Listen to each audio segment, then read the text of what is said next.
Surprise,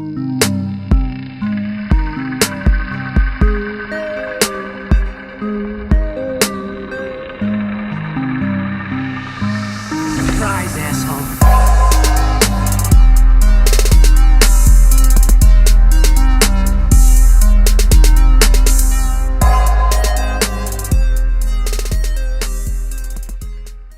What's up, guys? So, kind of making this video to help some people out who may be in the same situation as me. Bought the Beretta APX, and then they released the RDO and the combat model. Sweet. So you got your APX, and you're like, wow, this thing is freaking sick, because it is. Put like 450-ish rounds through this thing, and it just works. There was no errors, there's no malfunctions or anything like that. Takes a beating and keeps on. Anyway, love this thing. Did the most logical thing possible. Contacted Beretta technical support, thinking, yeah, these guys probably know some shit. Turns out they don't have the technical specs. Haven't been released to them yet, and also they would consider that proprietary information, and also they don't recommend milling the slide, which I already did. I'm just kidding. I contacted them before I said fuck it. So there's some dimensions that you need to know, but before we go into that, I want to point out two issues that you're going to run into, and you're going to need to kind of mitigate. One being the firing pin safety block. You start milling material away, you're going to run into an issue. Luckily, I thought about that.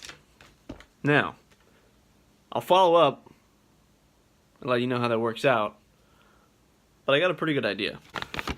We got the frame here, right? This is the frame, top of the frame, right here. Okay, this is your firing pin safety block. It kind of looks like this. It's like a rectangle with a square and then another rectangle. This knob here has a spring that coils around it. The spring sits up against the underside of the slide. Okay. So now by cutting that away, you're left with a bigger hole. The channel that was originally there was kind of this. You had like a very small area for that for the knob to kind of protrude through. Unloaded. It sticks up when you squeeze the trigger. Okay, but it sits flush when the trigger's at rest. Well, kind of flush. So, because you're cutting material away, now there's nothing for that spring to rest up against, and also more of the firing pin safety block is going to be visible and protrude into your RMR or any other optic of your choice. That means we got to do something about that. Right, so what am I thinking? Something stupid. Almost guaranteed. I know Beretta definitely does not recommend doing this, and I'm not liable if anything happens to you.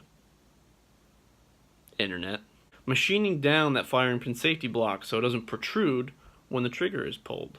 Now I know what you're thinking. That is a stupid idea. And you're probably right. You're definitely right. But that is the only solution that I can think of, because there's no holes in the RMR that would allow for that. And you don't want to just kind of poking through that warranty is void if anything happens to the sticker on the bottom. So, you're really only left with that option. Now, luckily, if you mess up, it's like a $14 part from Brownells or Midwest Gunworks or any site like that. But, not scared money ain't get no money. The other issue is that you got a relief cut here, which, or not a relief cut, like a weight reduction cut.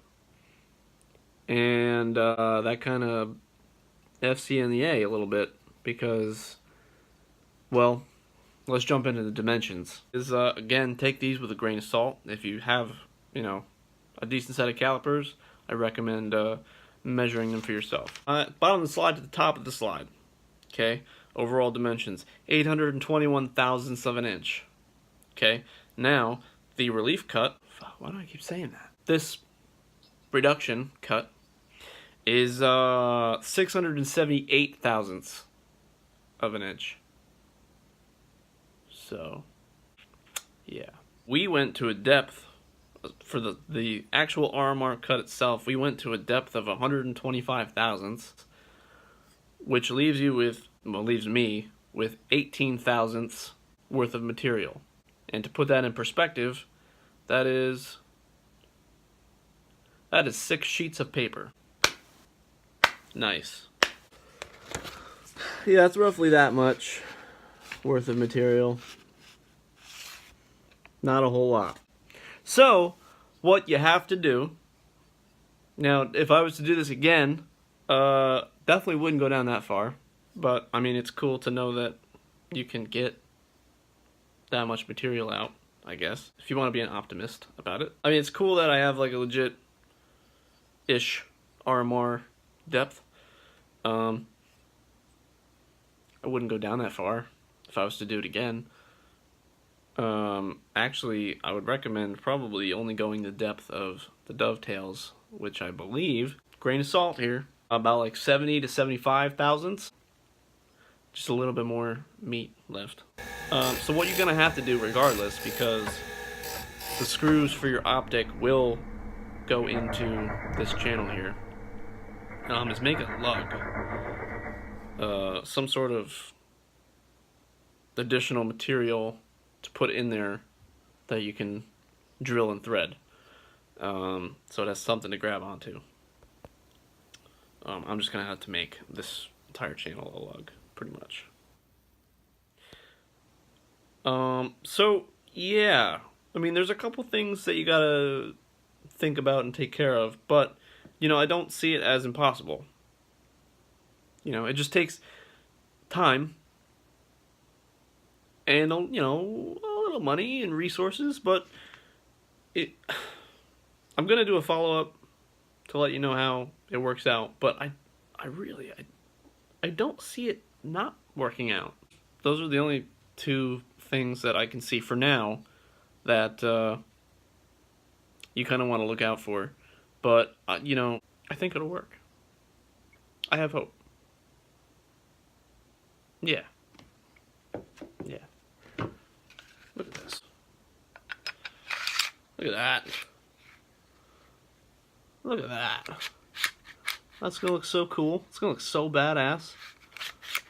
I can't wait. It's gonna be sick. Anyway, thanks for watching, guys. I'm gonna post a follow-up video after everything's said and done.